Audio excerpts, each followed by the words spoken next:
Hey everyone, welcome to week 2 of our short course on defending the unborn and opposing abortion. We are hoping to see through this course hundreds of people mobilized to take on the cause of life in their own communities, in their own neighborhoods, in their own lives, working with others who are willing to put their life on the line, their reputations on the line, their efforts on the line for the sake of protecting the unborn.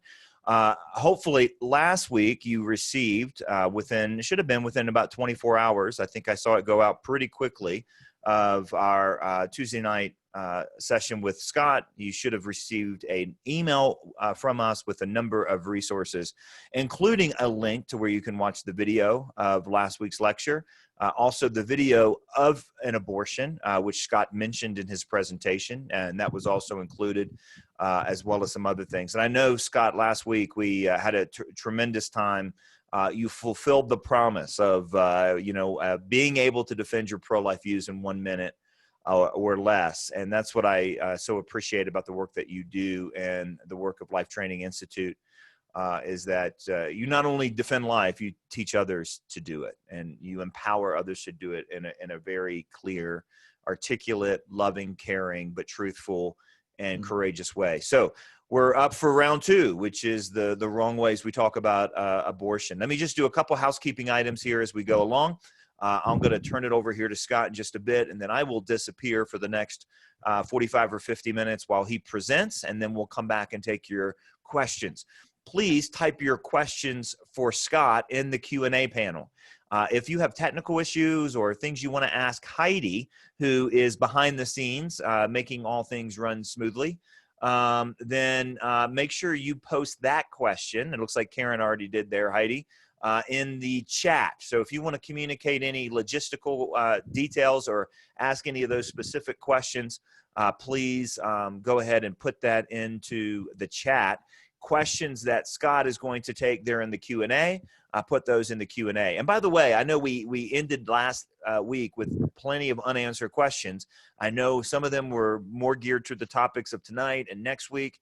And so if you fit into that category, go ahead. You don't have to wait at any point from now until Scott finishes the presentation part of tonight's session. You can type in that question in the Q&A box. Again, hover your mouse over the bottom portion. I think that's the way it is with most. It might be over to the side for some of you that aren't using Macs, but you should be able to find the chat feature and the Q&A feature.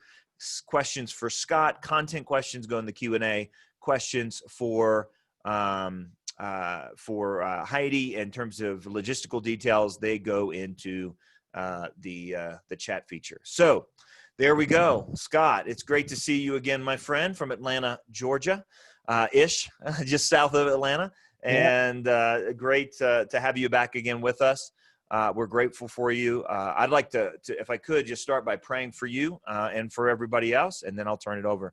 Lord, we're grateful for this time that we can stop and we can lock in and learn. For all of those who have invested the next hour and a half, whether live or through the recording later, to learn better how to be courageously pro-life, not just in intention, not just in feeling, but in thought, word, and deed, in all the ways that you have called them to be.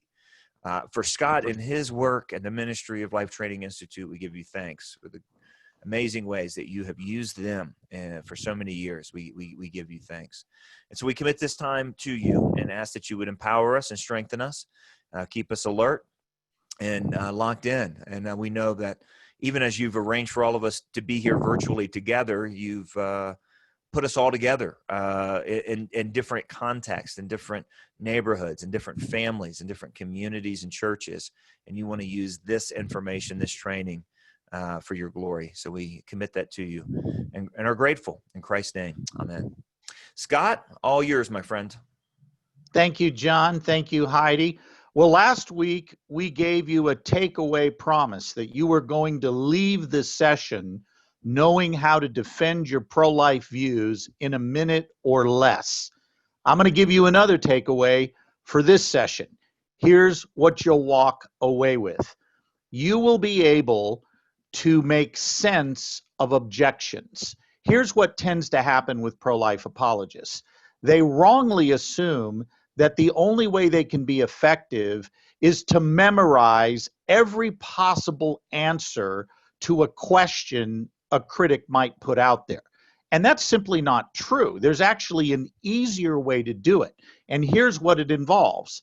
You learn to recognize the 5 bad ways that people tend to argue about abortion. And after this session tonight, what you'll be able to do when you hear objections, whether it's on the news, on an online forum, social media, or a presidential candidate, wherever, when you hear somebody make a claim about abortion, you will be able to slot it into one of these 5 bad ways that people tend to argue, and it gives you an immediate way to make sense of the objection and begin a response. And what's great about this is it takes away from you the responsibility of memorizing a phone book thick resume of answers. You don't have to do that. You just need to remember these 5 bad ways and you can move forward. So that'll be your takeaway from this session tonight. You will know what those 5 bad ways are, and you'll begin recognizing them when you hear them, and that'll make you more equipped to answer in a way that will be persuasive. So just to review from last week, we gave you 3 key words for every pro-life apologist. Word number 1, syllogism. Word number 2, syllogism. Word number 3, syllogism. Then we explained what a syllogism is. It's simply premise, premise, conclusion. And why did we talk about a syllogism being so important? Because people want to change the subject on abortion. Instead of talking about the main thing, they want to talk about everything but the main thing. And we'll see that in even more detail as we go through our session tonight. Then we gave you your pro-life syllogism, and here it is. It's wrong to intentionally kill innocent human beings. That's premise 1. Premise 2, abortion intentionally kills an innocent human being. Conclusion, therefore abortion's wrong. It's wrong to intentionally kill innocent human beings. Abortion does that, therefore it's wrong. Then we defended that syllogism, and actually what we did is we gave you a 1-minute soundbite. And you may remember we used a fictional character named Aunt Betty who visits you at Thanksgiving. And suppose you have just a minute to make your pro-life case. It could be Aunt Betty. It could be a school newspaper reporter who shoves a microphone in your face and says, well, why are you pro-life? Here's your answer in a minute or less. I am pro-life because it's wrong to intentionally kill innocent human beings. And the science of embryology is clear that from the earliest stages of development, you were a distinct, living, and whole human being. You weren't part of another human being like skin cells on the back of my hand. You were already a whole living member of the human family, even though you had to grow and mature. And you know what else? There's no essential difference between you, the embryo, and you, the adult, that would justify killing you back then. Differences of size, level of development, environment, and degree of dependency are not good reasons for saying we could kill you then, but not now. That we can communicate in a minute or less. Now, it would be wonderful if everybody who heard that would simply say, you know what? You've totally refuted my case. You've caused me to totally change my mind. I give up. I agree with you. Now, once in a while that may happen, but don't hold your breath. It's not going to be often. As we talked about last week, people are often reluctant to admit that we've rearranged their mental furniture. Typically, what they're going to do instead is respond in one of 5 bad ways to the argument you just gave, to that syllogism and the rationale you gave for defending it. What they'll do instead is throw out one of 5 types of objections. And once you're aware of those objections, you can begin to make sense of them. So here's the first thing they'll do. They will assume instead of arguing. The second thing they'll do is they will attack rather than argue. The third thing they may do is they will assert rather than argue. The fourth thing they may do is confuse moral claims and preference claims.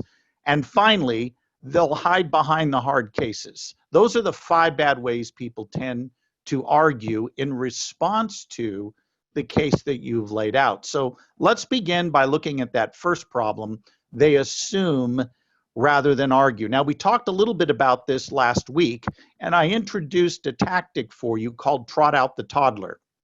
And the way trot out the toddler works is every time you hear a critic give a reason why they think abortion should be legal, ask yourself, would this work as a good argument for killing a toddler? If the answer is no, your critic is assuming the unborn aren't human. And in the notes you were given, I review that tactic for you. So we won't go over it again here, but just remember that's the tactic we use to expose the assumption people make about the unborn. But there are a number of ways people do this, ways they assume the unborn aren't human. And I thought what I'd do is run through some of the more popular ones that people do to do that. One example is they will say things to you like, well, why don't you just trust women to make their own decisions? Well, no one would argue that way if we were talking about killing 2-year-olds, but they argue that way about the unborn because they assume the unborn are not human like the 2-year-old. And you can use trot out the toddler to expose that. But another more common objection, a very popular one that you'll hear up and down editorial pages, you'll certainly hear it in the presidential debates that are coming up. The critic will say, well, wait a minute. If we outlaw abortion, women are going to die in the back alleys of America from dangerous, illegal abortion. And we need to make sure that that doesn't happen. We need to make sure abortion is kept safe and legal so that women don't die. After all, the law cannot stop all abortions. Women are going to get them anyway. The only question is, will they be able to get them safely and legally, or are they going to be harmed with rusty coat hangers? So that's the argument. You've all heard it, and very common. Notice what the argument assumes. It assumes the unborn are not human. Now, typically what pro-lifers do when they hear the back alley argument, they immediately go to statistics. Why? Most women who had illegal abortions didn't die. There weren't 5,000 to 10,000 deaths a year prior to Roe v. Wade. Why? The Center for Disease Control says only 39 women died from illegal abortion prior to the year prior to Roe v. Wade in 1972. So it's simply false. Well, that's not exactly the best thing to do. First of all, notice that the critic has just mentioned something that is indeed terrible: women dying from illegal abortions. Are we opposed to that? Do we want women to die from any abortion? No, we don't. So showing some empathy there is not a bad thing to do. It's not bad at all. So you could say something like this, you know, you're right. You and I agree that any woman who dies from an abortion, legal or illegal, is a tragedy. We agree on that. It's your proposed solution that I'm having trouble with. In other words, why should the law be faulted for making it more risky for one human to intentionally take the life of another completely innocent one? In other words, unless you assume the unborn aren't human, what you're arguing is that because some people die attempting to kill others, the state ought to make it safe and legal for them to do it. Nobody would argue that way if we were talking about 2-year-olds, teenagers, or adults. But they argue that way about the unborn because they assume the unborn are not human. And the first thing you want to do is expose that assumption. Then you can talk about statistics.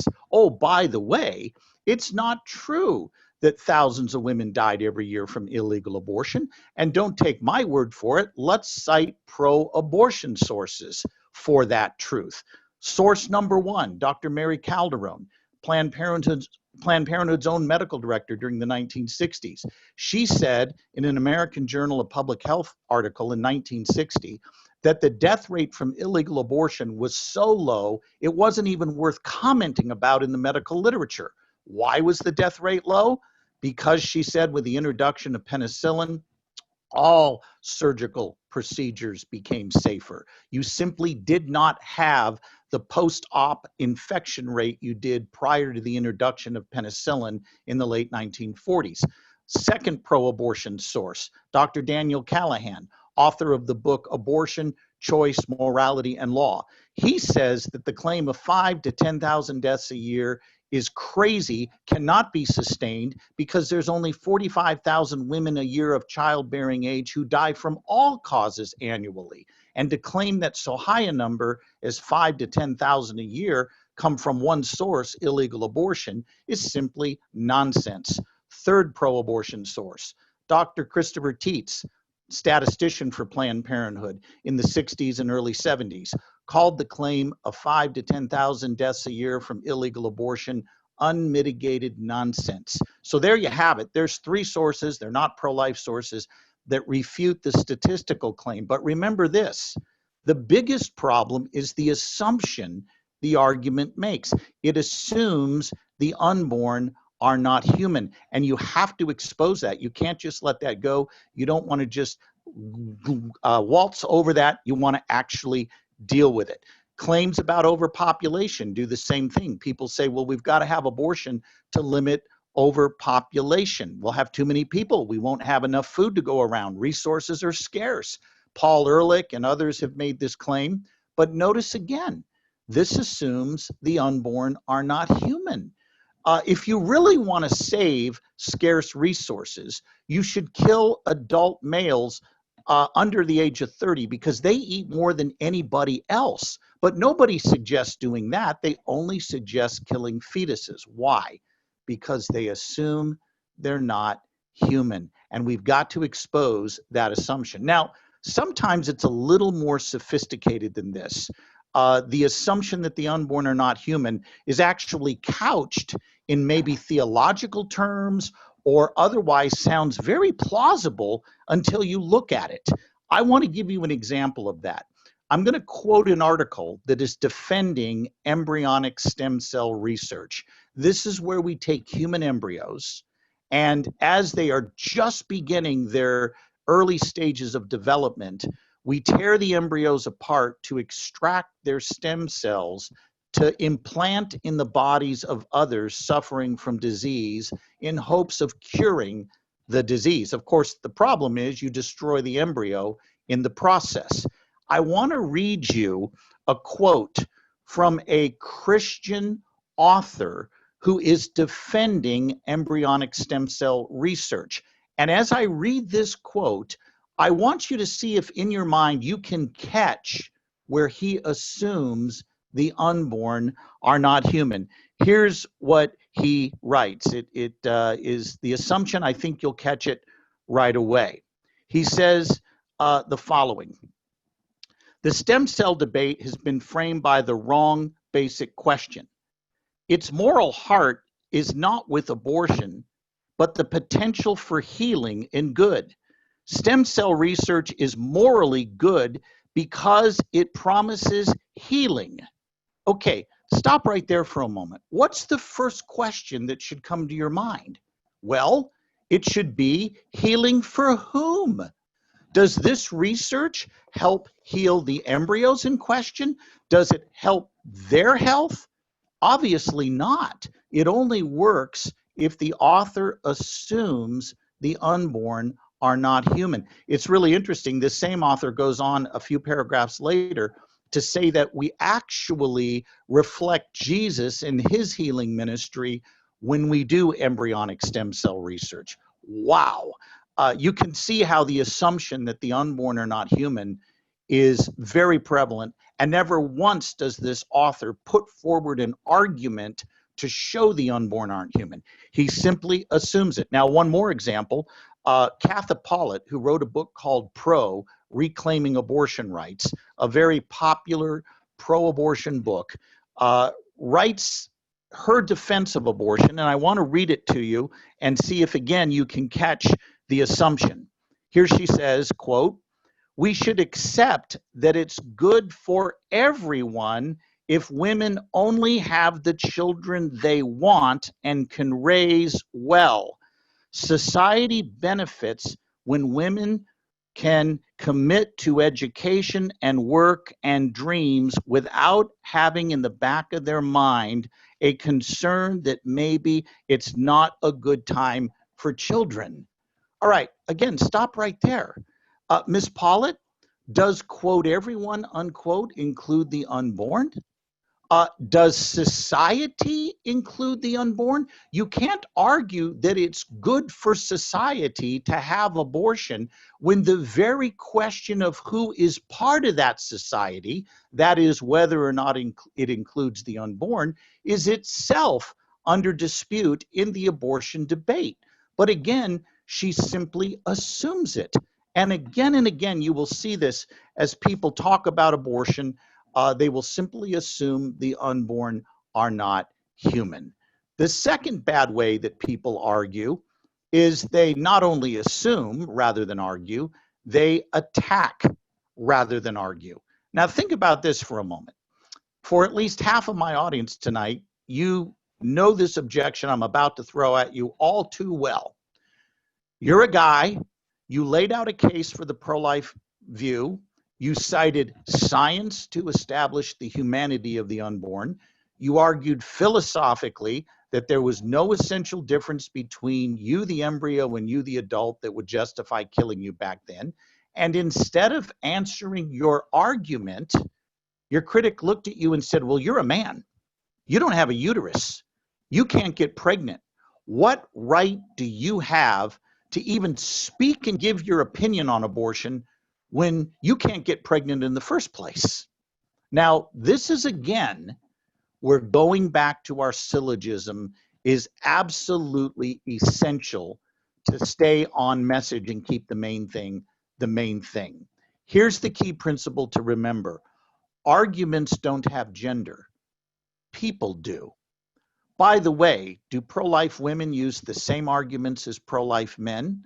Well, of course they do, which means you've got to answer the argument. You can't just attack the gender of the person you're talking to. That's what we call the ad hominem fallacy. You attack the person rather than refuting their argument. Could the pro-life argument still be true if the only ones who made it were men? And the answer is, of course, because to refute the pro-life argument, as we mentioned last week, you have to do one of two things. You have to show that the logic is flawed, meaning that the conclusion does not follow from the premises, or you have to show that one or more of the premises is false.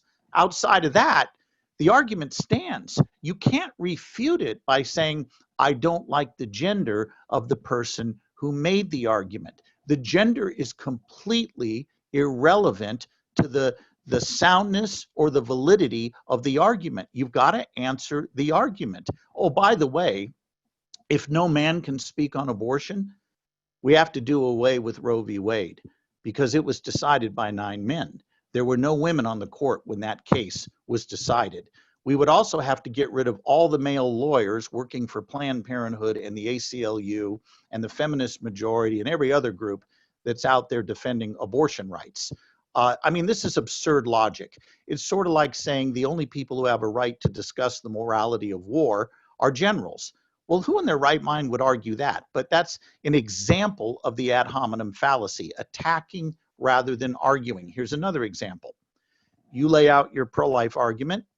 You are careful in your reasoning, and someone responds by saying, well, you're against abortion? Well, that's nice. How many unwanted kids have you adopted? Oh, none? Well, there goes your whole case. Really? Suppose I am that cruel. I only care about kids once they're born. I'm that bad. I don't give a rip about them once they're actually out of the mother's womb. I don't care anymore. I'm that bad. How does my alleged unwillingness to adopt a child justify an abortionist intentionally killing him? I mean, imagine if I said to you, unless you adopt my 3 sons by noon tomorrow, I'm going to kill them, destroy them. If you turn down my ultimatum, am I justified doing that to my sons? Well, of course not. By the way, that won't happen. They're all bigger than me now, but you get the idea. Your unwillingness to accept my ultimatum does not justify me intentionally killing innocent human beings. All I've done is attack you personally. I have not refuted your argument that it would be wrong to kill my own children simply because you will not adopt them. This is the problem with a lot of pro-abortion argumentation. It doesn't answer the pro-lifer's argument. It changes the subject and attacks the individual pro-lifer instead. And there's a lot of examples of this that you can see up and down editorial pages. People will say, "Oh, you're pro-life? What about the death penalty?" Well, that makes you inconsistent, doesn't it? Because you oppose abortion, but you're for the death penalty in some cases. There goes your whole case. Really? Suppose I am inconsistent. Suppose that it's inconsistent of me to argue that abortion is wrong, but make allowance for the death penalty. Suppose that made me inconsistent. Does that somehow make abortion okay? No, it doesn't. It doesn't refute my pro-life syllogism. It doesn't do anything to attack the merits of my actual argument. At best, it shows that I'm inconsistent in the way I apply my ethic, but it doesn't refute my actual syllogism. Remember, we've got to keep the main thing the main thing. Now, I don't think it does make us inconsistent, though you should know that pro-life thinkers are pretty much divided on the death penalty, but I think it's a separate issue from abortion. Remember, our syllogism said that it's wrong to intentionally kill an innocent human being. The death penalty, by definition, involves people who are not innocent. So right away, the parallels break down, but that's really a separate question from whether abortion is okay. To prove abortion okay, you got to refute the pro-life syllogism. Attacking us for being inconsistent doesn't do that. Here's another objection you'll get. Oh, you're pro-life? You're against all killing? Well, what about war? You support war? There goes your whole case. Again, let's go back to our syllogism. Did we argue that all killing is wrong? No. We argued it was wrong to intentionally kill an innocent human being. Abortion does that, therefore it's wrong. All our opponent has done is attack us personally. He hasn't refuted our actual argument. In fact, he's changed our argument to one he likes better. We call this the straw man fallacy. You don't attack the actual argument the person is making. You recreate the argument to something you like better, and you attack that instead. That's the straw man fallacy, and that's what's going on here. Now, again, I don't think we are inconsistent, and I think this is where our Catholic friends give us a real good distinction that can help us here. Catholic moral theology makes a distinction between intrinsic evils and contingent evils. So let me describe the difference between those two. A contingent evil is an evil that may be wrong or may not be wrong, actually. An act may be wrong or not wrong, but it depends on the circumstances surrounding it. So war, for example, it might be wrong if it's an unjust war, but it actually could be okay and even maybe even morally required depending on the circumstances.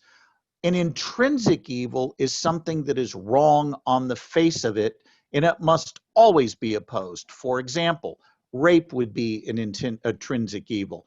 A murder, Abortion would fall into that. Intentionally killing innocent human beings is an intrinsic evil, not a contingent one.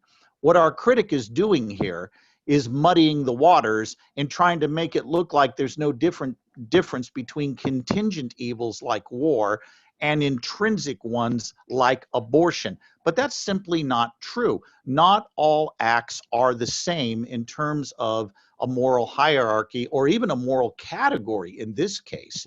So they're confusing categories when they bring this kind of thing up. There are other examples we could point to on this that are helpful to understanding how people attack rather than actually refute the pro-life position. I'll give you one more example. I saw a debate in a college setting, believe it or not, where the professor, a Christian, said to his students, your pro-life credentials actually have no merit to me at all. In fact, I don't know why you're running around telling people that they can't vote for Joe Biden because he supports abortion, when in fact you don't even believe your own pro-life rhetoric. And I'm going to prove you don't believe your own pro-life rhetoric. If you saw your neighbor beating his toddler to death on the front lawn, and the only way you could stop him was to use lethal force, you would do it. You would do it. You would use lethal force and stop your neighbor from harming his toddler if that was the only option for saving the toddler. But you won't do that with the unborn. You won't use lethal force to stop an abortionist from killing what you call an innocent human being. So therefore, you really don't believe your own rhetoric. You're not consistent with your principles. There goes your whole case. All right? Now, by now, I think you can already spot the flaw here. Suppose I'm just chicken. I'm afraid to use lethal force. I just don't have the courage to do it. Would that justify my neighbor killing his toddler if I simply didn't have the courage to use lethal force? Well, of course not. Well, the same would be true with abortion. Suppose I just lacked the courage. Now, I'm not arguing we should use lethal force. I'll get to that in a moment. I'm just saying this argument doesn't refute our syllogism. It could still be wrong to intentionally kill innocent human beings, even if I'm just a coward and unwilling to do something about it. This objection does not refute the syllogism we've argued. At best, it would show that pro-lifers are cowards and inconsistent. It won't refute our actual syllogism. Now, I don't believe we should use lethal force, and I also believe it doesn't make us inconsistent in any way to argue that way in this case. And let me give an example just for the moment, setting aside the moral question. Let's just look at this in prudential terms. Prior to D-Day in World War II, the Americans, the Canadians, and the Brits dropped behind enemy lines paratroopers that looked German, smelled German, talked perfect German language, had German cigarettes, everything, passports, the whole thing. Their goal was to lay the groundwork for the D-Day invasion. Now, every one of those troops believed Hitler was evil and believed the Nazis were evil. But when they landed behind enemy lines, did they immediately start killing individual German soldiers? No. They were out after bigger game. In fact, they were there to lay the groundwork for the oncoming invasion. Had they begun just killing indiscriminately individual Nazis, they would have put the larger operation at risk. What is your duty as a pro-life advocate? It's not to kill individual abortion doctors. It is to take out the machinery of death and save children. How do we do that? We work legislatively. We work culturally to make a culture that welcomes children into protection under the law from the very beginning of their existence, fertilization, all the way to natural death. We do that by working to create a legal environment that protects children. Shooting individual abortionists doesn't do that. Therefore, the professor's objection that the students aren't serious about their pro-life activity is simply false. And I think by now you can see how his argument didn't do anything to refute the pro-life syllogism. Third bad way people argue, they assert rather than argue. Let me throw a statement out there for you. Women have a right to choose. Is that an argument or is that an assertion? Well, if you answered assertion, you're right, because I gave you no evidence. There was no syllogism, there was no evidence. I just made a claim. And what tends to happen is in a lot of debates over abortion, our critics will just lay down an assertion and suddenly we're chasing a rabbit trail and we feel like we're on the hot seat. No, wait a minute. They made a claim. They need to defend it. Let me give you another statement or another example, and you tell me if this is an argument, or you think to yourself, is this an argument or an assertion? Socrates is a man. All men are mortal. Therefore, Socrates is mortal. Well, if you said argument, you're right. Premise, premise, conclusion. In other words, I didn't just assert something. I actually argued it. Now, here's another example. My wife is not here tonight. Therefore, she has eloped with Elvis in Las Vegas, and Michael Jackson did the music for the ceremony. Now, do you think that was an argument I just made, or was that an assertion? I'll tell you one thing, you better not let it out of your room that I just said that, or I'm going to be in big trouble in this house. But you get the idea. Was that an argument or an assertion? Well, if you said argument, you're right. The word therefore tells you that there was premises and conclusion. Now, it's a very bad argument because obviously the fact that my wife is not here right now, it doesn't logically follow that the best explanation is she's with Elvis and Michael Jackson in Las Vegas. That's simply ridiculous. Here's the point, though. A lot of what passes for arguments against the pro-life position don't even rise to the level of argument. They're mere assertions. Who bears the burden of proof when someone makes an assertion? Not you, the listener, the person making the claim. When someone says to you, women have a right to choose, the first words out of your mouth ought to be, choose what? Make them complete their own English sentence. Make them add an object to the end of that sentence. Choose what? And where does this right to choose come from? In other words, by asking good questions, you can reverse the burden of proof. In fact, I've got a colleague by the name of Greg Kokel who's written a phenomenal book you all should read if you haven't read it already, called Tactics, a game plan for discussing your Christian convictions. And he teaches there the Columbo tactic. You may remember the 1970s series. Maybe some of you have seen it on reruns. Columbo, he's a detective. He's got this coat on that looks like it hasn't been to the dry cleaners in 2 centuries. He's got a crunched up cigar. He doesn't look very bright, but what the crooks don't know is he's smart like a fox. He's dumb like a fox, I should say. He just keeps asking questions and asking questions until he nails them.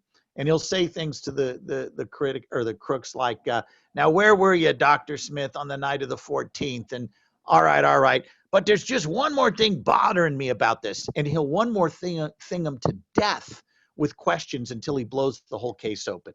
And Greg says we need to be like Lieutenant Columbo. We need to take a tip from Lieutenant Columbo and learn how to ask good questions. So let me give you 3 Columbo questions we need to become adept at asking. These will be in your notes. You will get them, so you'll remember them. The first thing you need to do is ask the question, what do you mean by that? The second question you'll ask, and this is the mother of all Columbo questions, how did you come to that conclusion? In other words, what's your evidence? And thirdly, have you considered the implications of your view? So let me give you an example of how this works. Years ago, Larry King was on interviewing Shirley MacLaine, the witch, and I'm not being pejorative or mean to her here. She describes herself as a witch. And the topic was the new spirituality. Larry King says to Shirley MacLaine, the actress, we need a new spirituality, don't we, Shirley? And she said, yes. Now listen to her assertion, because we all know the Bible's been changed many times. And Larry King, who was 106 at that point, just kind of nodded half comatose. You know what I would have said? Wow, that's a really interesting comment, Miss McLean. You say the Bible has been changed many times. In what way? How so? In other words, what do you mean by that? Of course, Shirley McLean would have no answer for that.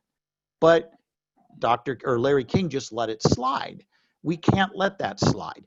Then you could ask the question, how did you come to the conclusion that the Bible's been changed? And have you considered the implication of how hard that would be to do? I mean, these are questions you could roll out. I remember being at the University of Maryland making a case for the pro-life view, and I laid out my case. I used science, I used philosophy, and an exchange student from Indonesia watching this, we had maybe 120 students there that night. He raised his hand in the Q&A, and he said, "Thank you for making a rational case for your view. I really appreciate that you weren't just bringing religion into this. You use science, you use philosophy." But he said, "I have one problem with your presentation. How can you say that an embryo that is not even self-aware has a right to life?" Now, most pro-lifers at that point would have done the following. They would have said, well, an embryo has brainwaves at week 6 and can dream in the womb at week 11. No, no, no, no, no. Wrong answer. Because if you answer that way, you've just bought his premise that self-awareness is what matters. I didn't buy the premise. I challenged it. I said, self-awareness. What do you mean by that? Do you mean actual self-awareness, meaning that I have to actually be self-aware? Because if that's true, I'm not a person when I'm sleeping. And I'm certainly not a person when I'm under anesthesia for surgery or when I'm in a reversible coma. And then I followed up with this. I said, why does self-awareness matter in the first place? I need you to tell me why I have to be self-aware, not to be intentionally killed. And he just paused for a moment, and a smile broke out on his face, and he said, touche. In other words, he understood that he was simply asserting that self-awareness is what gives us value. He hadn't argued for it, and I had called him on it. And then I concluded by saying, have you considered the implications of your view? If you're right that self-awareness is what gives us a right to life, then not only do fetuses fail the test, so do newborns, because newborns are not self-aware until several weeks after birth. Well, he didn't want to go there. In other words, by using those 3 Columbo questions, what do you mean by that? How did you come to that conclusion? And if you considered the implications of your view, I was able to reverse the burden of proof and put it back on the person making the assertion in the first place. So that's what we want to do. We want to make sure we don't let people get away with making assertions. Okay, final 2, and then we'll go to your questions. The 4th bad way that people argue is they confuse preference claims with moral claims. I wonder if you've seen this bumper sticker. Don't like abortion? Don't have one. Very popular. Most of you have probably seen it. Now, notice what this bumper sticker does. The pro-life syllogism that we've gone over, that it's wrong to intentionally kill innocent human beings, abortion does that, therefore it's wrong, is making a moral claim. Moral claims are about what's right and wrong. Now, moral claims can be mistaken, but let's not, for any reason, mistake the kind of claim we're making here. We're making a moral claim. Notice what the bumper sticker does. It changes the moral claim to a preference claim that abortion choicers like better. It reduces abortion to an issue of likes and dislikes rather than right and wrong. Here's another example. Years ago on the show Politically Incorrect with Bill Maher, the token conservative on the show that night, that's how that show worked. I don't know if any of you saw it back in the 90s, but there'd usually be 3 liberals ganged up on 1 conservative, which made it about even. And this particular night, the token conservative was Kathy Ireland, the former supermodel. She comes on the set, and Bill Maher looks right at her and says, "Kathy, why aren't you pro-choice?" Here's Kathy's answer.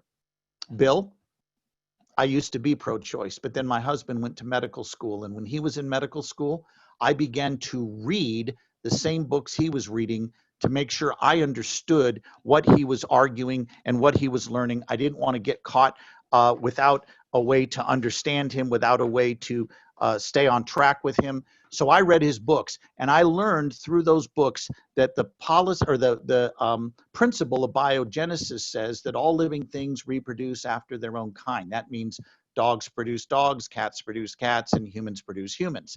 I reasoned from that if the unborn come from human parents, they too are members of the human family. And Bill, if they're members of the human family, we should not intentionally harm them. That's why I'm no longer pro-choice. Home run. Great answer. Listen to Bill Maher's reply. Well, gee, Kathy, that's just your view. Now notice what he did. He took her moral claim and changed it to a preference one that he liked better. This happens all the time in talks on abortion. You'll hear people say, I personally oppose abortion, but I think it ought to remain legal. By the way, whenever you hear that, you need to ask a very simple question. Why are you personally opposed to abortion? Well, the only reason to be opposed to abortion at all is because it does something wrong. In this case, intentionally kills an innocent human being. And they'll say something in response like, well, it kills a baby. Then you simply say, can I repeat back what you just said to me? You personally oppose abortion because you say it kills a baby, but you want it to be legal to kill babies? This is what they're arguing, and sometimes it takes a direct question like that to help them understand how they're confusing your moral claim with a mere preference one, as if we're talking about ice cream, not right and wrong. This is what people do so often on abortion. And of course, the worldview idling behind this is relativism. And I'm not going to go into a segment here on relativism other than to define it and give you 3 quick takeaways on it so you can respond accordingly. When people confuse moral claims and preference claims, the worldview idling behind that is moral relativism, the belief that right and wrong are either up to our society or us individually, but there's no objective standards of right and wrong that we have to get in line with. That worldview has fatal flaws to it. Let me give you 3 of them. And if you want a book that treats this, I have a chapter in my book, The Case for Life, that deals with it, but also Francis Beckwith and Greg Kokel have a book called Relativism, Feet Firmly Planted in Midair, that talks about it. Again, I'll give you those titles in the notes for this session. But notice the flaws with relativism. First fatal flaw, it's self-refuting. If I say to you, my brother is an only child, or I can't speak a word in English, or you're in rare form as usual, or don't take anybody's advice on anything, right away you're getting, wait a minute, there's something wrong with those statements. And here's what's wrong with them. They literally refute themselves. Don't take anybody's advice on anything, including that advice. You get it. Well, when somebody says to you, you must tolerate all views as being equally valid. You shouldn't impose your views on others. Notice they just imposed a moral rule on you. It's like they're saying there are no moral rules. Oh, but here's one. You can't claim to be right. The second problem, relativists can't say why anything is wrong, including intolerance. Mother Teresa, Adolf Hitler, well, Mother Teresa liked to help people. Hitler, he liked to kill them. Who are we to judge? But we know better, don't we? And finally, as C.S. Lewis points out, you've never met a true relativist. The very man who tells you there is no right and wrong objectively will go back on it a minute later if you cut him off in line or steal his orange. He'll say, that's not fair. So the next time you lay out your pro-life case, you use your syllogism to lay out your logic, you defend it with science and philosophy, and the person says to you, you shouldn't impose your morals on me. Very sweetly, you can look them in the eye, because what they're doing is they're confusing preference claims and moral ones. And I want you, when they say to you, don't impose your views on others, I want you very nicely to say, why not? Or what's wrong with that? Any answer they give you will be an example of them imposing their views on you. All right, finally, the fifth bad way that people argue, they hide behind the hard cases. You lay out your pro-life case, and they inevitably, you know it's coming, they're going to bring up rape. And two types of people are going to bring up rape. The crusader, who doesn't want an answer, he's just there to make you look bad. And the inquirer, who actually is tracking with your logic. She's actually following your argument. In fact, she's being persuaded by it, but she just has an emotional roadblock she's got to get over to fully embrace the pro-life position that all human beings deserve protection. You're going to treat each of those two types of people differently. You're not going to treat them the same because the objective of each is very, very different. So let's begin by making an observation. Suppose it were the case that we allowed abortion in cases of rape. Would this justify all other abortions? Of course not. At best, it would justify abortion only in the case of rape, not for any reason the pro-abortion critic might want. Now, keep in mind, the abortion choice position is not that abortion should only be legal in cases of rape. It's that it's a fundamental right that should be available for any reason at any time for whenever the woman wants it. It's a fundamental right. If it's a fundamental right, there can be no abridgment on it. So keep in mind, the objection from rape will not justify the abortion choice position. It would only justify it in abortion in case of rape. So let's talk first about the inquirer. She raises her hand at the end of your presentation and says, I hear your argument. I'm actually quite impressed at the way you laid out your argument, and I can appreciate it. And here's what I'm struggling with. I understand your claim that the unborn are human, but I just can't imagine my 14-year-old sister being raped and telling her that she's got to carry that baby to term, and that every time she looks at that child for the rest of her life, she's going to remember what happened to her. And I just can't see forcing that on her. Now, what a lot of pro-lifers do at this point, and it's a huge mistake, they immediately go to statistics. Why? Most women who get raped don't get pregnant. Totally wrong answer at this point.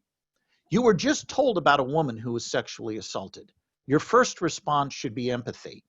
You know what? You're right. That woman who's been assaulted and is now pregnant has suffered an unbelievable moral evil, and we need to do all we can to assist her. You and I agree on that. She has suffered an unimaginable horror. So show that empathy. Then you can say the following, and again, this is for the inquirer, not the crusader. Then you say to the inquirer, given you and I agree that this woman who's been sexually assaulted has suffered a terrible tragedy and may indeed be reminded of what she went through every time she looks at her child. Given we agree on that, how do you think a civil society should treat innocent human beings who remind us of a painful event? Let the question hang there for a minute, and then say, is it okay to intentionally kill them so we can feel better? In other words, does hardship justify homicide? Now, at that point, the inquirer, though maybe not ready to totally agree with you yet, is at least grasping the moral logic that is in play. It is better to suffer evil rather than inflict it. If I wake up tomorrow morning and somebody in the middle of the night has dumped garbage all over my front lawn, I can't just scoop it over onto your lawn to be rid of the problem. I will suffer the evil rather than inflict it on you. And the same principle is in play here. Now, again, it's possible that the inquirer is still going to need some more time to think this through, but at least she is tracking with the moral logic that is in play here. The crusader wants no part of an argument. He's there to make you look bad. Why? You're just a cruel religious conservative that wants to force women to suffer by being reminded of what they went through every time they have to look at the child. You're going to call his bluff.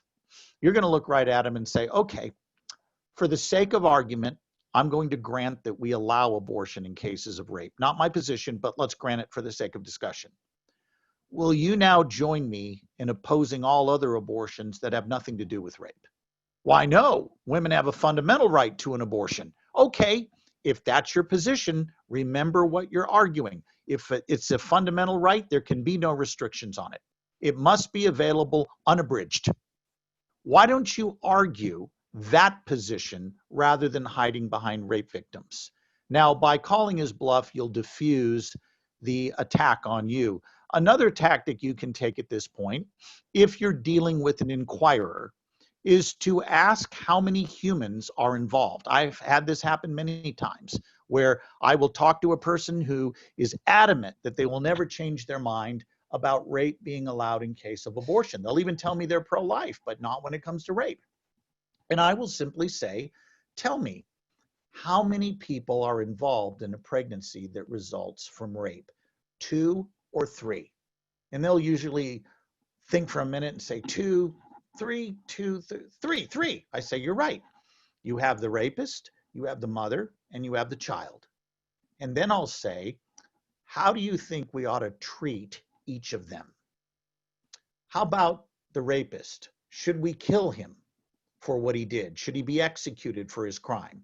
Most people will say, oh, no, no, no, I don't want to execute him. I just want him to go to jail for the rest of his life. I don't like the death penalty. Okay, fair enough. How about the woman?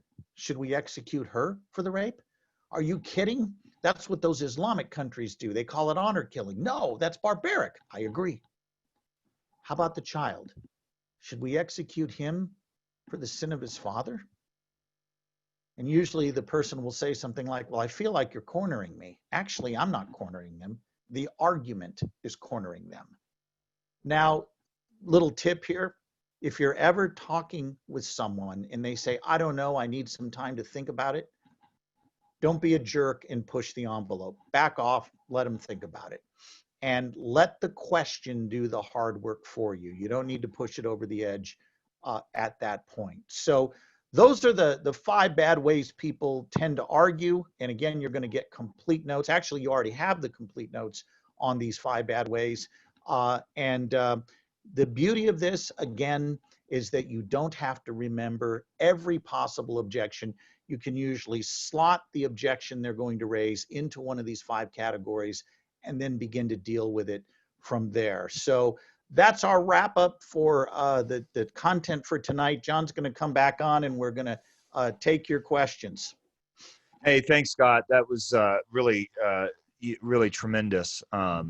The stories are so helpful when you talk through them, and the questions have just poured in. If you want to ask a question for Scott tonight, we'll go right up until for the next 30 minutes. And we've got a whole box full already, but keep them coming. This is a great question heading into the election. And here's how we phrased it, but maybe we want to address kind of what we can do leading up to the election on a number of levels, Scott, if you want to. But what are ways to call out candidates on pro-life issues during election season? Well, keep in mind that candidates will do one of 2 things on abortion: be very clear or try to muddy the waters. And the ones that muddy the waters will usually do this. They'll say, well, I'm for all life. I'm pro-life. I'm against the death penalty. I'm for making sure we have a humane immigration policy. I'm for making sure that the poor have the welfare resources they need. I'm against nuclear buildup. And I'm really pro-life, but I'm whole life.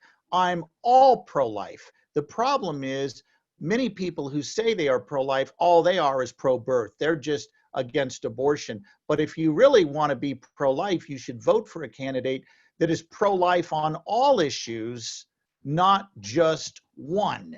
And they'll try to weasel out of it by that way. Now, here's what you need to do when you call out the candidate at this point. If you're at a town hall or something, not all issues carry, John, equal moral weight. There is a difference between stealing a pencil and dismembering a living human being. That not all moral evils are the same. In the United States, it is not legal to do sex trafficking. It is not legal to go round up people at the border and kill them. But it is legal to intentionally kill innocent human beings in the womb. And pro-lifers are right to give greater moral weight to that issue than they do others. And it's not wrong for them to focus on that. So when they are talking to a candidate, they should ask the candidate, what do you mean by pro-life? You say you're pro-life. I need to hear what you mean. Are you pro-life in that you want to protect unborn humans in law? That's the question we need them to answer. Now, there are other candidates, of course, that are unapologetic in their defense of abortion. And it is, hey, have as many as you want. And that has pretty much become the Democrat Party's position, abortion without apology. The good thing about that is at least we know where they stand. So I think the most important thing with political candidates is to clarify where they're at. There are a host of op-eds running around right now all over the internet. There's usually several a week that say, hey, if you're really pro-life, you should vote for the Democrats. If you're really pro-life, you should be supporting Biden and Harris because they're the true pro-lifers. But again, those articles all muddy the waters about what it means to be pro-life. So the first thing to do with our candidates is to clarify what is meant by pro-life. We mean pro-life on abortion. That's what we mean. And that issue is at the top of the moral hierarchy right here. Patrick asked this question. How do you answer when people ask you if you believe in legal punishments for women that have abortions? And I'd like for you to maybe address this on two levels. Number one is the rhetorical or the strategic. How do you answer this question, which is usually, a trap, a snare, right? But also, what is a good way to think about if abortion is made illegal? What does that mean in terms of legal consequences for the doctor, for a spouse or a husband or partner that's involved, and for the actual woman that makes the decision herself? Yeah, great question. Now, you're right, John. Usually it's a snare. The person asking it is trying to trap you. They're trying to show that you're inconsistent, that you don't really believe that abortion is unjust killing, because if you did, you would punish it that way. So it's a snare. But do keep in mind, the first thing to keep in mind, suppose you were inconsistent. Suppose it's inconsistent to say abortion is wrong, but you don't want to punish women who have abortion. Would that refute your pro-life syllogism? Would it prove that the unborn aren't human? No. Would it show that it's okay to intentionally kill innocent human beings? No. Would it disprove our claim that abortion intentionally kills innocent human beings? No. So it actually does nothing to refute our essential pro-life argument. It really falls in the category that we talked about, those who attack rather than argue. But I think we can respond rhetorically and persuasively on this question. So here's how you do it. I have found almost 100% of the time, the person who asked the question has no legal understanding at all. They are simply trying to trap you. So when they say to me, so you're going to punish people? Do you think women, what should the penalty be? And should we punish women who have abortions? Here's my answer. It's a rhetorical answer, but it's also a persuasive one. I say that depends on whether there's been a meeting of the minds. Well, they have no idea what I'm talking about at that point. What do you mean? Oh, well, let me explain to you how it works when we have a case where there's two parties involved in an act. In order to prosecute them equally the same way, you have to prove that there's been a meeting of the minds. Now, by the way, note that with just making that one response, that depends on whether there's been a meeting of the minds. I have established they don't know what they're talking about. And now I'm tutoring them. So now the balloon has been flattened. And I say, a meeting of the minds is you've got to show that the mother's understanding of the Abortion Act matched that of the doctor. And that is going to be very tough to prove in a court of law, because the doctor has ultrasound. He can see what he's doing dismembering the fetus. He has a Doppler that measures fetal heart rate. He hears that. The mother doesn't hear that. He assembles the body parts on the tray. She doesn't see that. There is a meeting of the minds in that both of them agree contractually to the abortion, but beyond that, the meeting of the minds breaks down. So unless you can prove a meeting of the minds, you can't punish the woman the same way you would punish the doctor. Then I'll say, but having said that, what's wrong with a law that says you can't intentionally kill innocent human beings? And if you do, there should be consequences. But the consequences will depend on whether there's been a meeting of the minds. Then the second point we make, John, is that the reason historically courts have not punished and pro-life lawmakers have not written penalties for women that are harsh, they need her witness against the doctor. Is she going to testify against the doctor if she's going to get the same penalty he does? And people say, well, that's a cop-out. We do this all the time, John, in the drug war. We don't punish the end user the same way we punish the dealer and supplier. We have harsher penalties for the supplier than we do the end user. And in fact, we will often make deals with the run-of-the-mill user to try to get a bigger fish out of the deal, get the dealer. We do this all the time. So it's not an inconsistency that this would happen. And that's why traditionally pro-life lawmakers have had lesser penalties for the woman than they do the doctor. It doesn't mean the pro-life argument is bad. It doesn't mean we're inconsistent. That's just how the legal system works. That's really helpful. In fact, there was a second question along those same lines. So let's see, Jonathan, if that didn't answer your question, go ahead and type in maybe a clarification, but I think that was pretty close to what you had asked. Ed asked a question. I'm going to kind of rephrase it just because I think it's a very good question on a strategic level, community by community and state by state. Could you talk about who other groups are that tend to be pro-life? Who to look for? Let's say that a Christian is wanting to jump in here on a political level and need some, what Chuck Colson would call co-belligerence, or I think Timothy George called it an ecumenical, the ecumenical nature of the trenches, right? An ecumenism of the trenches. But let's go outside obviously anybody within the Catholic tradition that's consistent, not unlike some of our politicians or historic, at least more, conservative Protestantism in recent years would be pretty lockstep on this. What about outside the Christian tradition? Are there any other faith traditions, any other worldview groups, any other community groups, things like that maybe a pro-lifer that's a believer could find co-belligerency with? Well, typically when we talk about co-belligerency, John, we're talking about Catholics and Protestants working together. That despite the fact there are theological differences between us on issues of justification and authority, that doesn't mean we shouldn't work together where we agree. And we agree that it's wrong to intentionally kill innocent human beings, and we ought to work together to stop that. And Catholics and Protestants can help one another on this.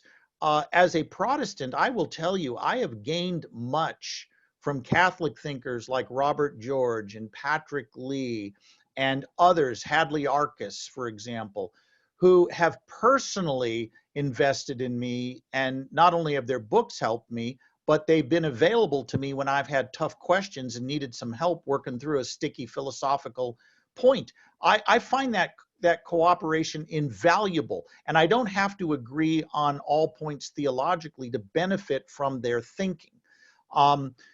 But I do think that when it comes to people who are non-theists, the problem we run into is the pro-life position fits more naturally in a theistic worldview than it does in an atheistic materialist worldview. Now, having said that, there is a group out there called Secular Pro-Life, and I do work with them. I know that the leader of that, Kelsey Hazard, I know her. I will work with her. Listen, if she wants to work with us and help us save children, I am all for it. And I don't think that's a sacrifice of my convictions to do that unless I'm in a situation where someone is requiring me to do that, in which case I wouldn't. But I've never been asked, John, whether I'm with Catholics or others, to give up my theology to work with them on abortion. It simply doesn't happen. So the reason why I say that it is more natural to work within a theistic worldview, we can explain better intrinsic human value. It's hard to account for that in a universe that came from nothing and was caused by nothing, and therefore everything in that universe is a cosmic accident. So, but again, if there are secularists who recognize that abortion is wrong, we should work with them, even if they have difficulty ultimately grounding their Right. case for intrinsic value. I wonder if I'm not willing to bank any of my retirement on this prediction, but it does seem that the Me Too movement and some others have brought some attention to the way that, for example, abortion, which is fundamentally wrong, as you say, because it intentionally kills an innocent human being, but it Right. also gives men the power balance when it comes to sexual relationships. And Mark Yeah. Regnerus and others have talked about this. And I wonder if we're going to have some more feminists on our side on this. It's a strange dynamic. And there is a group, I think, Feminists for Life, isn't there? There is. And some of their writers have put out some excellent Yeah. essays. Uh, I'm thinking of people like Sidney Callahan and Doris Gordon and others who have put forth some very well argued pieces. Again, I would work with Feminists for Life on this issue, and it wouldn't bother me in the least. I find that dynamic interesting when you think of transgender issues and you think about men competing as women Right. in women's sports. That puts feminists in a very interesting bind. So yeah, there could be some creative alliances in the future. Well, look, we've been saying that with the L and the G and the T not getting along in the acronym for a long time, and we might find Yeah, ourselves with some very interesting, partners on some of these projects. I think that there is going to be a growing rift between feminists who think that abortion is a male get out of jail free card and that men are able to use it. I mean, certainly what we would call Christian feminists often make this argument that, basically they're pro-life because of the baby, but also because it victimizes women. And you've got a real difference between one side of feminism that says abortion rights is intrinsic to feminism, and others say that it gets in the way. So I think that's a really interesting thing. I wonder, too, if we're not going to have a partnership with people who are starting to argue against the sexual revolution on children's rights levels. For example, what we're doing, forcing little kids, to star in movies like Cuties, or subjecting them to drag queen story hour at the local library or things like that, there's something there. But I'm not going to or make a prediction. California making it easier for adult predators to prey on children by lessening the penalties of adults having sex with children. I mean, Yeah, that's right. Abortion's really always been this kind of instrument of convenience to advance sexual freedom, and that's the hard thing to shake. That's a great answer. Thanks, Scott. There's a whole lot to think about there. And, some of us are just going to be having pro-life conversation with our friends and neighbors. And some of us might be involved in a strategy for a city. There's a lot of that going on. How are we going to close Planned Parenthood yeah, across the street? And God bless yeah. them. Let's do it. By the way, This, John, if it's not too late, I thought I'd just rattle off a few organizations that viewers may want to look at that. okay. In addition to getting excellent worldview content from the Colson Center, you're not going to get any better than that. But when you think of, for example, political strategy, a group like Americans United for Life is a good Yeah. place to look at. You should probably also look at ADF, Alliance Defending Freedom, for legal issues involving pro-life. So those are just two examples that work directly with the public square Yeah. on the legal and political front that you should be aware of. Let me highlight ADF because some of their best cases in the last 2 to 5 years, they never get to the Supreme Court because they're batting 1,000 right now in lower courts, which is protecting especially students' rights to advocate for life and Mhm. against abortion on campus and quote unquote free speech zones and all this Yeah, other stuff. And of course, our late great friend Mike Adams was a leader in that and inspired an awful lot of students. And the students went out and got in a lot of trouble when ADF had their back. And I think yeah, ADF is batting 1,000. I don't think they've lost a single case when it comes to this a student's ability to defend life on campus. That's right. And I would say, look, if you've got high school and college students in your life, prepare them for this. First of all, this group of Gen Zers, they want to go out and fight for a cause, right? And they're not like us Gen Xers who were kind of a waste of space. Gen Zers were, they're ready to go. That's why we see them protesting everything. Let's get them to protest the right thing, and then it'll be a lot of fun, I think. Yep. Scott, this is a great question, I think, and I'd love for you to address this, not just in light of Christian high schools, although that's where it's addressed, but I think just as a Christian parent trying to raise a kid that's pro-life, or a youth group that wants to take a strong stance on this issue. I'm just going to read the question. I think you'll get the gist and why it applies to all these different contexts. Robert asks, I feel that if Christian high schools lack pro-life instruction and lack a policy of how they will handle a student pregnancy, but maybe articulate pro-life views here and there, their students are probably more apt to seek an abortion than those who attend public schools in order to avoid shame and stigma. So we're kind of talking about the classic fundamentalism problem, right? Yeah. We raised our son and daughter in a good Christian school, but they had no policy and they wouldn't discuss this issue with the students. You surely have some experience dealing with this. Any suggestions for how to address this with school administrators? You work with a lot of schools that are willing to tackle this, so I would, maybe let you kind of hit the administration policy. But I'd love for you to just address as a parent, as a pastor, how do you be pro-life without creating this kind of stigma of shame that maybe will lead people into secrecy and hide their sin when it happens? Yeah. John, it's amazing how quickly we Christians run away from the gospel when we're presented with situations where we've been teed up to knock it out of the park and emphasize and affirm the gospel. So I have always believed that we should use examples of people being caught in their sins to point them to the only remedy that can help them, and that is the gospel. So let's use that principle as applies to a school. Let's say we got a Christian school and a girl in 11th grade gets pregnant. Now, right away, isn't it interesting? It's always the girl that gets punished, but the guy, he doesn't carry the stigma, and he may actually get away with it because he's not going to show any pregnancy. But set that aside for the moment. There are some Christian schools, and I've counseled some of them, who their policy is, you're pregnant, you're out of here. And there's some Christian colleges that have that policy, or did, maybe they've modified it. You're pregnant, you're out. Now, I would prefer a more gospel-centered approach. We're not going to sweep this under the rug. We're not going to pretend that there's no sin involved here, but we're going to have a full approach to this that brings the gospel in. And we're going to, what we're going to platform is repentance and grace and restoration. And that's what we're going to do.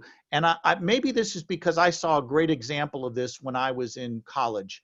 At the time, I was attending a church in Southern California called the Church on the Way. The pastor was Jack Hayford. And our college group had 500 students in it, and one of the girls in our college group got pregnant. And the guy decided he wasn't going to stick around, and he bolted, and this girl was left. We didn't kick her out of the church. We didn't kick her out of the youth group. What Jack Hayford did, I thought, was a stroke of genius and gospel-centered.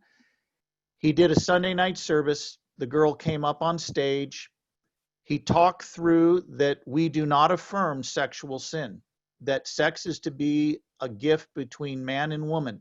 But we are people of grace, and all of us are under God's judgment for our failure to live up to God's law.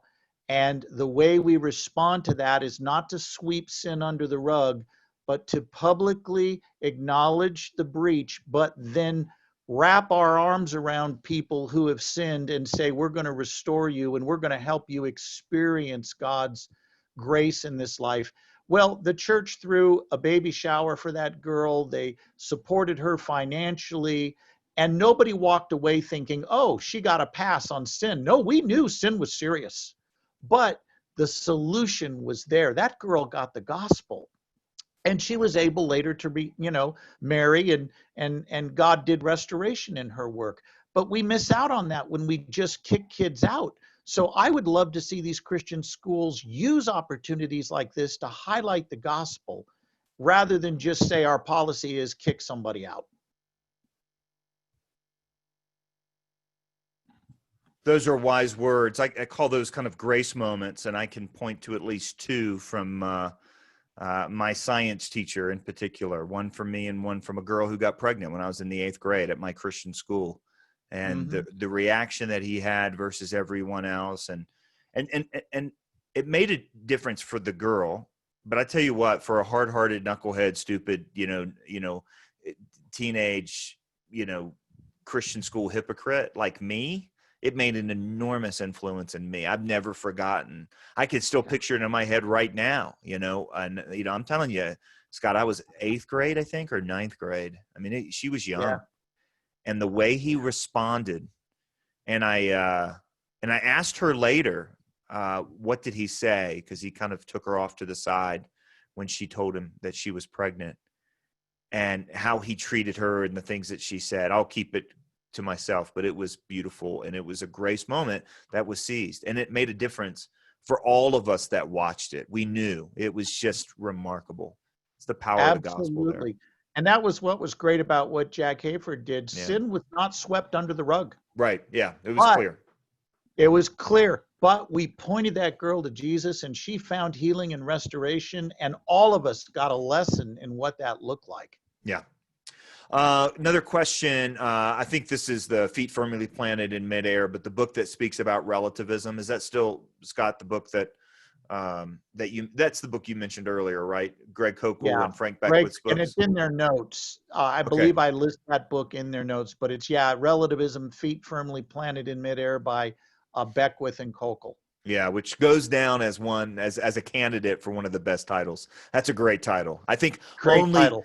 I think it loses, though, to Benjamin Weiker's 10 Books That Screwed Up the World and 5 More That Didn't Help. That one is great. Yeah, that's a great one. Great. That is a great one. Yeah. Yep. So this is being applied to a Roman Catholic friend, but I think you could hear this from Protestant liberals or anybody else. My good friend is a staunch Roman Catholic, yet supports abortion-supportive candidates politically, because his rationale is separation of church and state. How do you answer the argument? Now, this is, I guess, a more sophisticated may not be the right word, but a more structural version of I don't like abortion, but I don't want to make it illegal. So walk us through kind of that separation of church and state one. Well, when somebody does this, immediately say, what do you mean by separation of church and state?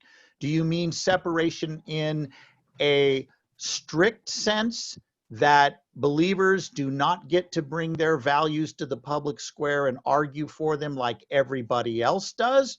Or do you mean in the narrow sense that the state should not establish a church? Which of those two are you referencing? Now, I promise you the critic has not thought this through. And then you say, why aren't believers allowed to bring their values to the public square and argue for them and vote them into law like everybody else gets to? By the way, the strict separation of church and state is clearly not the case. Our Declaration of Independence invokes theism. Lincoln's second inaugural address does. Martin Luther King's letter from the Birmingham jail does. So where in the Constitution does it say we have to strictly separate church and state? It does not do that. But I think you're right. What they're typically doing is sneaking in some relativism. Well, I personally oppose it, but I don't want to impose that on others. Well, again, why are you personally opposed to abortion? If abortion doesn't intentionally kill an innocent human being, why be opposed at all? Their argument makes no sense unless abortion is actually wrong because it does intentionally kill an innocent human being. And if it does intentionally kill an innocent human being, what's wrong with a law that says you can't do that? And this is where people get so unnecessarily fuzzy in their thinking. And you're right, John, it's both on the Protestant left and the Catholic left that you hear these kinds of arguments. Yeah. And they'll turn around and then critique the morality of a candidate or an immigration policy. Or I literally had a pastor during 2016 refuse to address the doctor-assisted suicide issue in Colorado, but within two weeks, 2 months of the election, he was addressing the morality of immigration policy. One Yeah. was political, one wasn't. So it was, yeah, just really stunning. I'm going to go to another question having to do with exceptions. Are there any instances where a mother and child are equally likely to die or survive in a dangerous pregnancy? Thinking here, ectopic pregnancies, only the mother's life can be saved. Are there situations where the choice isn't as obvious, where the mother dies and the child lives? How do you walk through this scenario? Well, let's take that example you mentioned, ectopic pregnancy. Our critics will say, aha, pro-lifers, you will allow a pregnancy to be terminated. In the case of ectopic pregnancy, there goes your whole case. Wait a minute. Let's go back to our syllogism. It's wrong to intentionally kill innocent human beings. Abortion does that, therefore it's wrong. In the case of ectopic pregnancy, where the embryo implants on the inner wall of the fallopian tube instead of the uterine cavity wall where it belongs, as that embryo grows in that narrow tube, the risk to the mother is obvious. She will hemorrhage to death if that tube bursts as the embryo grows. So you're a pro-life doctor. What do you do in that situation? Do you do nothing and let two humans die? Or do you act in such a way that you save one life, even though the unintended but foreseen result is the death of the embryo? And I'm going to act to save the one life I can, the mother. I can't save the embryo. There's no way to save him with current technology. Now, somebody says that's abortion. No, it's not. Does the doctor who performs a life-saving surgery in the case of ectopic pregnancy, does he intend the death of an innocent human being? No, he does not. But with abortion, John, we not only foresee the death of an innocent human being, we intend the death of an innocent human being. So those two things are not parallel. Again, Catholic moral theology has a good term for this, the law of double effect. But what we're getting at here is that it's possible to foresee something that is bad, but not intend it. A general in a just war can foresee the death of innocent civilians, but he doesn't intend the death of innocent civilians the way Hitler did when he intentionally bombed central London in World War II. So that's how I would approach that. It's not abortion when you're performing a surgery for ectopic pregnancy, because we do not intend the death of an innocent human being. All right, we're going to have to leave a bunch of questions on the table. A lot of them, though, do have to do with either kind of strategy, like how do I make a difference, talking about one, and we'll need to get back to this, Scott, probably in week 4, which is incremental strategy versus a holistic strategy. So we've got a great question about that here, and we need to address it. I think that'll fit with week 4. And then there's a couple more on answering exceptions. But I want to leave this because you mentioned earlier in the conversation about the rape exception. You said, initially people will go to statistics and say it's only 2% or something like that, and that's wrong, right, and here's why, and so on. Christine asked a really thoughtful question. She said, with respect to the rape question, would it be good to address would it be good to basically bring up that the mother who is pregnant by rape has an option of adoption? And what's the value of mentioning this, or is that a distraction? Should we leave it out of the discussion, and why? Good question, Christine. No, it's entirely appropriate to bring it up. The question is, when do we bring it up? My rule is always do your moral argumentation first, then do what we call the oh, by the way argumentation. So for example, an example of this would be somebody brings up rape. I'm going to make my moral argument first that it's wrong to intentionally kill innocent human beings, even if they do remind us of something painful. But then I'm going to say, oh, by the way, we're not requiring that the mother raise the child. We're only requiring that she not intentionally kill him. If she would do better giving him up for adoption, she has done no wrong.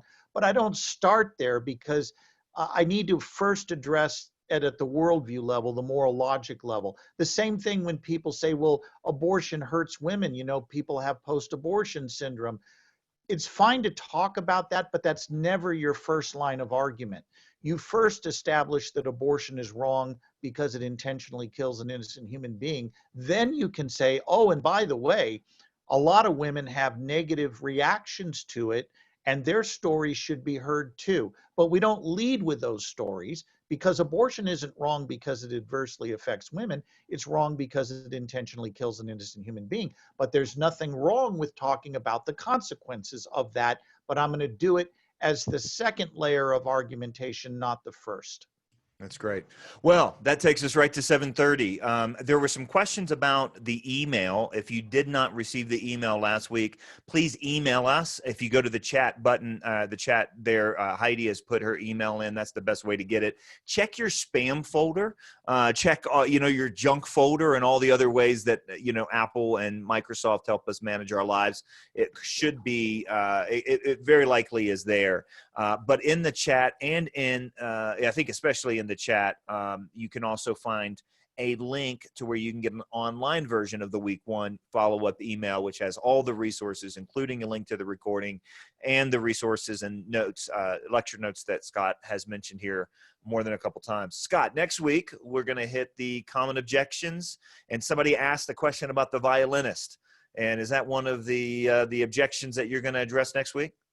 Yes, we're actually going to do two things next week, John. We're going to deal with the most popular street level objections. I'll go rapid fire through the first maybe 10 of those, the most common ones you're going to hear. I'll remind everybody how they slot into the 5 bad ways we looked at tonight. But then we're going to do something, put your seatbelt on. We're going to go deep. We're going to look at what I believe are the 2 strongest arguments against the pro-life position. You know, one of the things we need to be comfortable doing is not only laying out our case, but saying to our audiences, after I lay out my case, I'm going to give you the 2 strongest objections to my case, not the weakest ones, the strongest ones. That really builds credibility into your presentation when you do that. And I'm going to talk about Judith Jarvis Thompson's violinist argument, and I'm either going to choose David Boonin's desire argument or Michael Tooley's symmetry argument. I haven't decided which one yet I'm going to go with. I won't do both. I won't do all 3 because I don't want people's eyes to glaze over, and I want to leave plenty of time for questions. But we're going to almost go to graduate level next week. And now for those of you panicking right now, I have very good news for you. Wait till you see the notes for that session. I promise you, you will have everything you need to refresh and be brought up to speed on this. So we're all going to get real smart next week. Well, Scott, we appreciate your work with us. Again, the course promised not only to know this stuff, but to be able to use this stuff. And I think you've walked us through so many practical examples, so many articulate responses that promise is being fulfilled. Hey, I wanted, just before we go, I wanted to let everyone know that tomorrow morning will be another national prayer time. The Colson Center has been hosting this every Wednesday morning, and will continue until the election. And tomorrow morning, we will be led by none other than former Atlanta Fire Chief Kelvin Cochran, who is one of the top firefighters in America, and paid the price for his Christian views, lost his position, but then won the settlement later on. He now is a pastor, assistant pastor at a local church there in Atlanta. Just a remarkable speaker, preacher, thinker, and prayer. And so join us tomorrow morning. If you haven't signed up, you can go to breakpoint.org to sign up, or you can just go to Facebook, and we'll have it streaming Facebook Live at the Colson Center channel tomorrow. That's 10:30 Eastern, 8:30 Mountain. Scott, we'll see you next week. Appreciate you. Thanks, everybody, for joining us. Heidi, thanks for your good work behind the scenes. And we'll see you all next time. Thanks.